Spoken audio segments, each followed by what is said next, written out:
Stag Valley High School, where power means everything. Doesn't matter if it's popularity or strength, if people fear or respect you in some way, you've made it to the very top.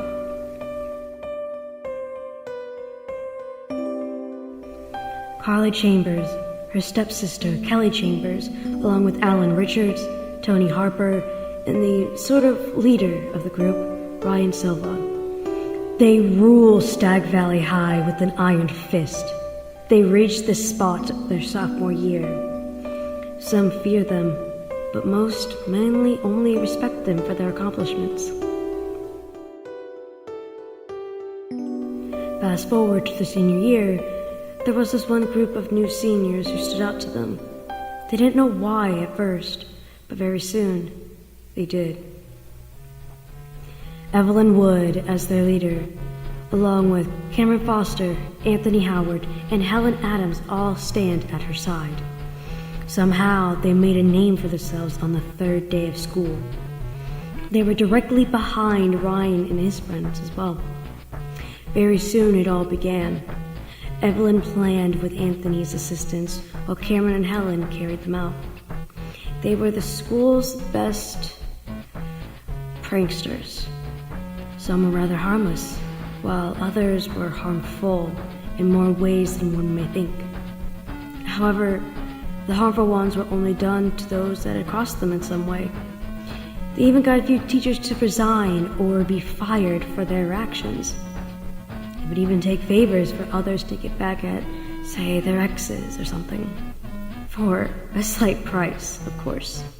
The only reason they never faced any consequences was because they've learned from their mistakes. They were incredibly thorough in removing any sign of them ever being behind it.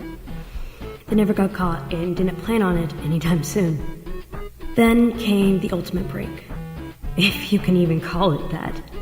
At the last school, they had planned this then, but they all got expelled before they can even carry it out or even begin preparations. So they thought, since this could be their only chance to actually execute this plan, they were willing to sacrifice their legacy at the school. They all agreed and began preparing. The day finally came in May, the day of the award ceremony. After everyone finally got their awards, it was time for the speech from the student president, Ryan, and vice president, Evelyn. Ryan's speech goes on, and it was time for Evelyn. Everyone, I know you all want to go and are all so bored. Well, don't worry. You won't be here for too much longer. There's just one more thing. If we could first have Alan Richards, Tony Harper, along with Carly and Kelly Chambers, please come up to the stage. In confusion, they all head up there and stand with Ryan. As you all should know by now, these five have been at the top of the school since their sophomore year. I may not understand why or really how, but you know, I really don't care. What I do care about, though, is to show just how much I appreciate and respect them with a little presentation my friends and I put together. It began with respect for them, and then it slowly turned into what it was truly about. The humiliation and destruction of their reputation. Let's move on to the next slide, shall we? Oh! Well, what is this? Would you look at that, everyone? Ryan and his friends look in absolute horror. The entire audience was in shock and laughing. How Evelyn even got these pictures, no one knows. Ryan Silva, the straightest, supposedly most in control of any situation, hottest, and most standoffish boy in the entire school. Not only is he making out with Kelly, but Alan and Tony as well. Not to mention how both Kelly and Tony are totally in control. From what it seems, Kelly was just too much. Alan was not enough. But Tony?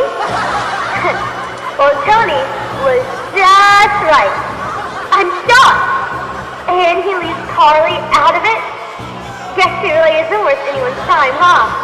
How pathetic is that? Well, Ryan, have anything to say? You can't lie about it anymore. All of them just stand there frozen. They look out at the crowd. They all point and laugh at them. But there was only some who were just looking at them in absolute disgust. They were wondering, why weren't the teachers doing anything? Guess not. A shame, really. Well, everyone, what do you all think? This is the truth behind Ryan and his friends. Actually, they should really be called Goldilocks and the Three Whores. With the sad, pathetic, and desperate bitch on the side, I guess. The audience roars in agreement and laughter. Ryan finally darted out the doors with the others right behind him. It was all over. Their lives were ruined. They had nothing. Do you want to play hide and seek?